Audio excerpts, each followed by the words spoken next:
Um, I'll talk about ADHD briefly today. ADHD stands for Attention Deficit Hyperactivity Disorder. Some individuals have the full syndrome. Some individuals have parts of it. They may have the attention deficit without the hyperactivity. The syndrome complex includes problems with inattentiveness, troubles focusing, troubles with concentration, being disorganized, problems with impulse control, impulsivity, acting without thinking, having trouble putting the brakes on, acting first, thinking later, both in behavior and in talking. And then hyperactivity, motor restlessness, not being able to sit still. There's a old German poem called Fidgety Phil. First part of it goes, let me see if Philip can be a little gentleman. Let me see if he's able to sit still for a while at the table. Thus Papa bade Phil behave, and Mama looked very grave. But Fidgety Phil, he won't sit still. He wiggles and giggles, and then I declare, swings backwards and forwards and tilts up his chair, just like any rocking horse. Philip, I'm getting cross. And then it goes on from there. But it's an old German poem that obviously is written about a young boy who likely manifests symptoms of ADHD, or in the past was called hyperkinetic syndrome.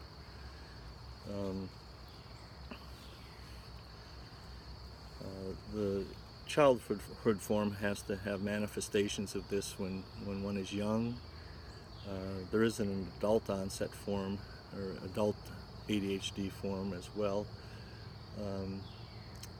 Interferes with classroom functioning in school, obviously, where you need to sit still and focus and concentrate and don't have the room to roam motorically. It really will show up there, often for the first time. There is a rule of thirds, where about a third of children will outgrow it for the most part. A third will continue to have all the symptoms into adulthood, and a third will have partial symptoms into adulthood, and part of the symptoms will improve or get better.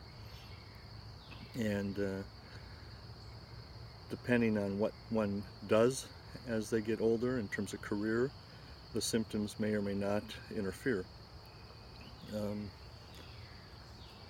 If one has an occupation in which one doesn't have to sit still, or can shift focus a lot in what they do, the problems with concentration or motor control may not be as big of an issue than if one has to sit still at a desk and focus and concentrate.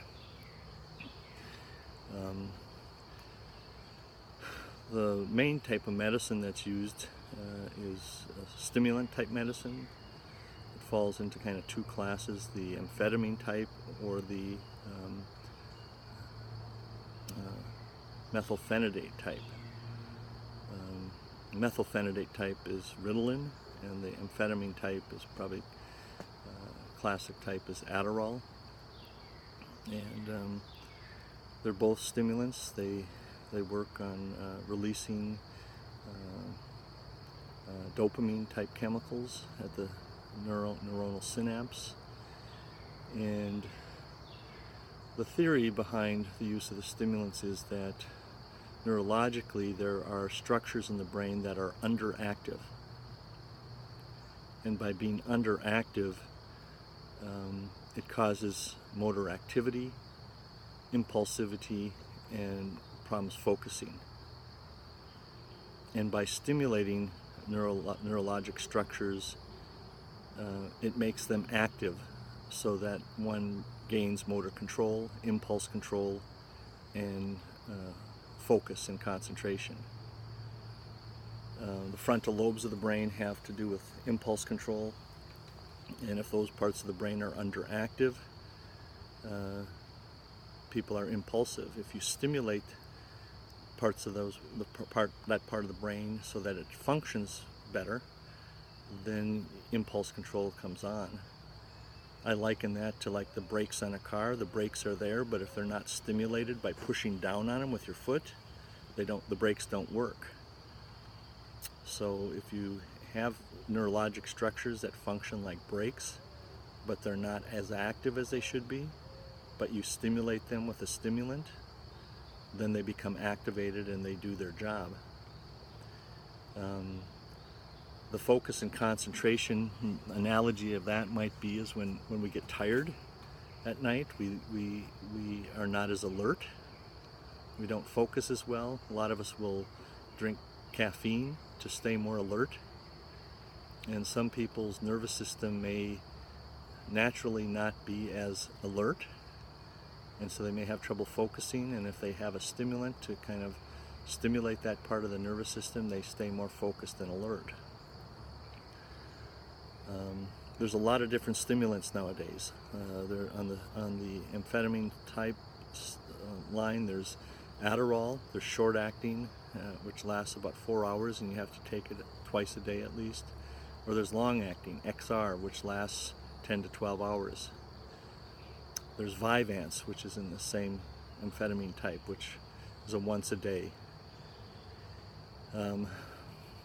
There's a newer one called Adhd, which melts in the mouth.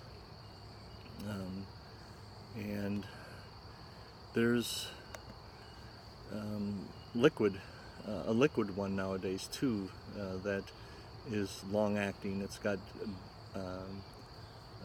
it's an emulsion, and so it's got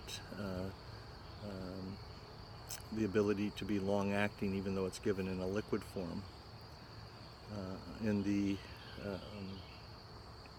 methylphenidate type, there's classic Ritalin or methylphenidate that's short-acting. Again, lasts about 4 hours and needs to be taken more than once a day. There's Concerta, which is a long-acting methylphenidate type, which lasts 10 to 12 hours. There's some other long-acting methylphenidates like Focalin XR, Ritalin LA, long-acting. There's a liquid form called Quilivant, which is a long-acting liquid form for young people that can't swallow tablets or capsules. So there's others as well. So there's many choices nowadays. The stimulants are not, or ADHD is not a syndrome that includes tiredness. So stimulants aren't prescribed for people that think they have ADHD because they're tired, or because they're eating too much and gaining weight, which sometimes people will approach me about and think they have ADHD because they don't have enough energy or because they're eating too much. Those are other issues completely that are completely different, and not necessarily a reason to be taking an ADHD type medicine, and likely part of a different disorder. There's other type of ADHD medicine that work in a completely different way. Clonidine, which is short-acting, or guanfacine, long-acting form of that is Intuitive. And these work in a completely different way. They work to decrease adrenaline flow in the nervous system.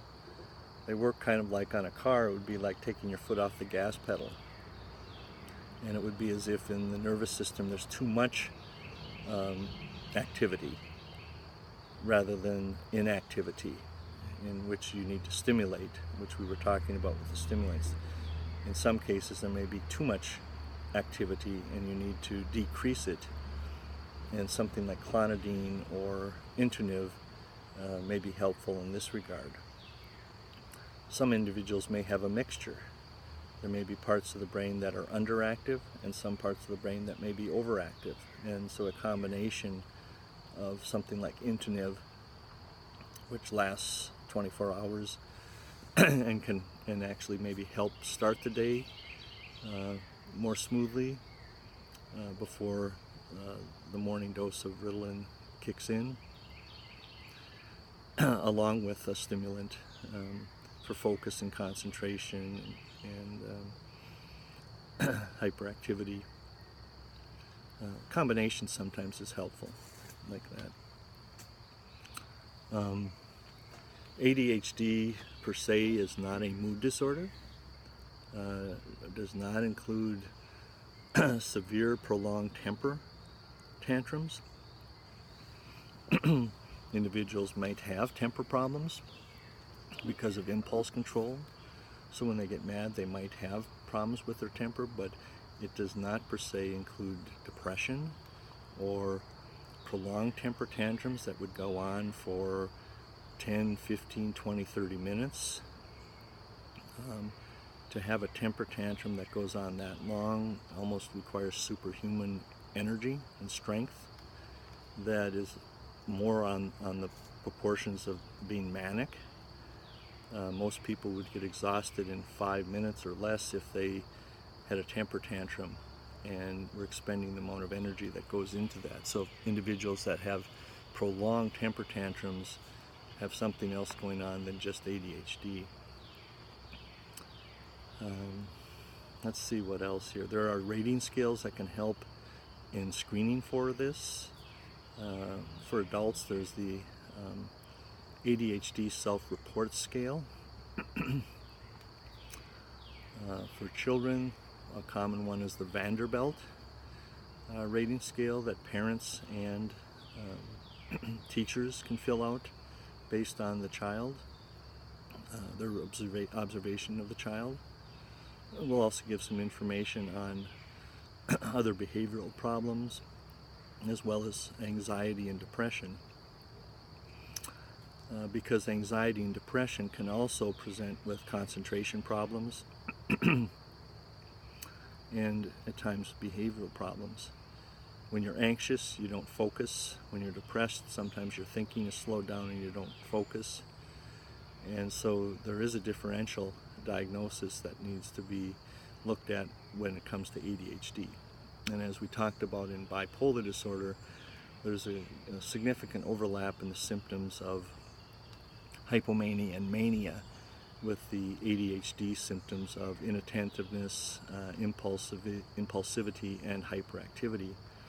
And those conditions need to be looked at closely and sorted out by things such as family history and the mood symptoms and the kind of vegetative symptoms, the eating and sleeping and energy kind of symptoms, as well as sometimes response to treatments. If the course of treating ADHD doesn't go well, or it makes the symptoms worse, that might point in the direction of more of a mood problem.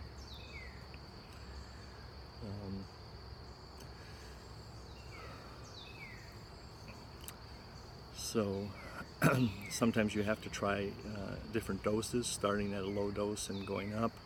Rough rule of thumb is that about 0.5 milligram per kilogram